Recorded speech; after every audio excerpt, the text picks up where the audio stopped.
Hey guys, True Grit Scott, Bulletproof Saws and Bluesaws.com. Hope everybody's doing all right. I realize this is a crappy view.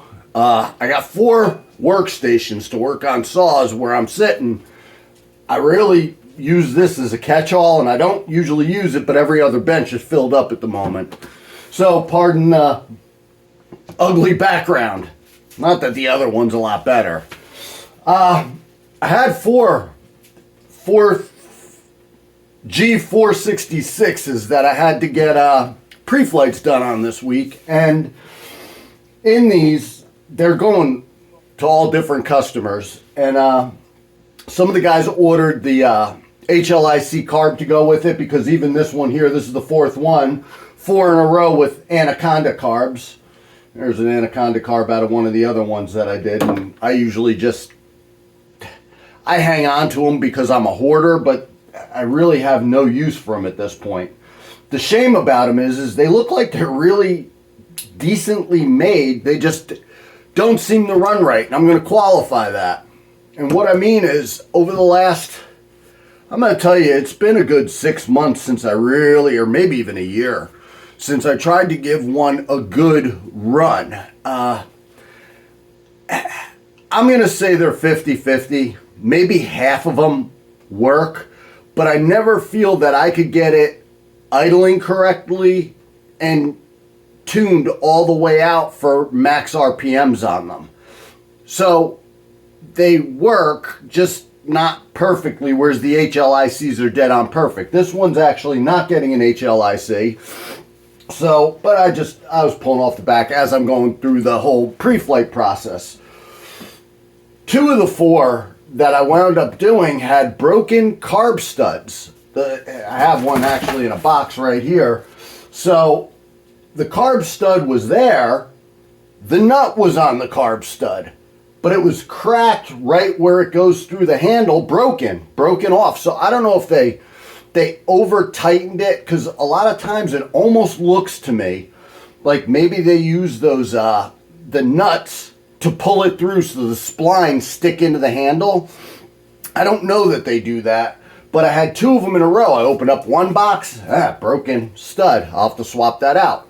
Get the next box, I'm just going to move on and get it done, so I can go dig out a carb stud and whatever else I have to do. Grab another box, open it up, get into the saw, and that one had the same problem. So out of 4, 2 of them had broken carb studs that I had to replace. Now the pain in the neck about that is it's not that hard to do, and I haven't done it on those 2 yet. Usually it's not something I have to do after a saw is complete. You know, during the build, yeah, you might do it, swapping a handle, whatever. So the problem that I have with that is, on a brand new saw, you then have to remove your AV covers to get the handle loose.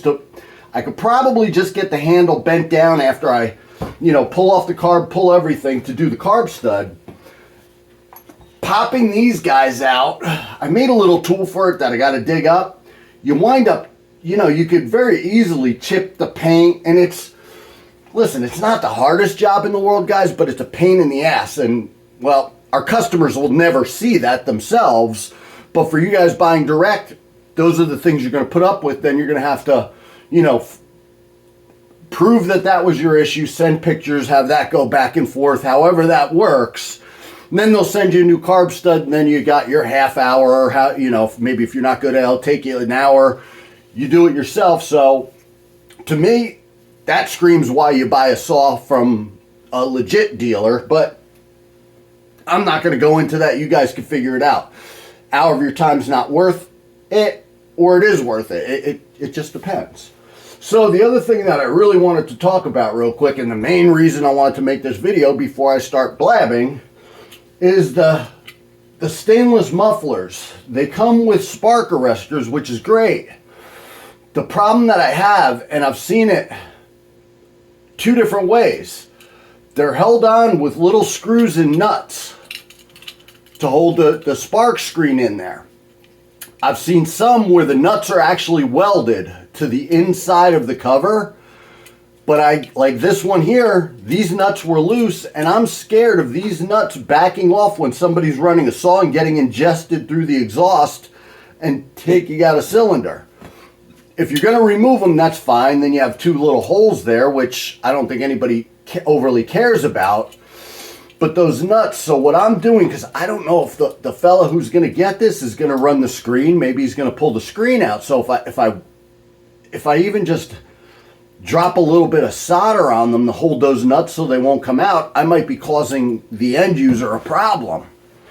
So what I've been doing is I'm putting a little dab of, or kind of a good sized dab of orange Loctite that I use on them, just to kind of ensure that they're not going to come out. I would personally prefer dropping solder on them, but then if I do that, he's going to wind up, you know, cutting them off, which isn't a big deal, but everybody's not set up with a Dremel with little cutting discs, or, you know, however you cut them off. So I don't want to screw people, but I also don't want to let them go with loose nuts, and I don't have an answer to that. I've called a couple customers on it, and invariably voicemail's full. They don't pick up the phone. They don't return the call. So I'm making my best effort to do what I think is best on that. If somebody else has a suggestion of how to handle them, you know, maybe I just drip solder on them all, and hey, if you want to remove that screen, guess what? Now you're cutting it out of there. I don't know the right way to do it. So I just wanted you guys to beware that sometimes those nuts are not welded, soldered, attached to the inside cover, and I mean, they were on there tight, but we all know chainsaws, you know, the second thing they do after cutting is their vibration machines, and I'm scared of those vibrating loose. So I'm Loctiting them for now until I can think of a better way, or if customers tell me up front, hey, get rid of that, solder them. I don't care. Anyhow, guys, that's the story. I want to tell you that. The other thing I'm going to tell you is these cylinders have been beautiful. They've been a big upgrade over cylinders in the past. I've been super happy with the quality of these 460 cylinders. That brings that saw up a level. The thing that holds it back is getting these Anaconda carbs, because I also think when people are making the decision between a G444 and a G466, I also think the oiler is significantly better in these than the 440 oiler. So it's something to think about. With 440 oilers, you're a little more limited, and if you want to go crazy, I know that you can get the pump from the Steel high output 460 oiler and put it in this. There's not a solution for a high output version for a 440, and they're not terrible, but they've been more frugal than I want to see. Maybe nobody else cares. It's just something that I noticed. I figured I'd mention it to you guys. That's it, guys. Covers, stupid broken from the factory stuff, and giving Farmertec kudos that they have improved the cylinders. I think that's it. It's a video. True Grit Scott, Bulletproof Saws, and Bluesaws.com. Thanks for watching. Stay safe, fellas.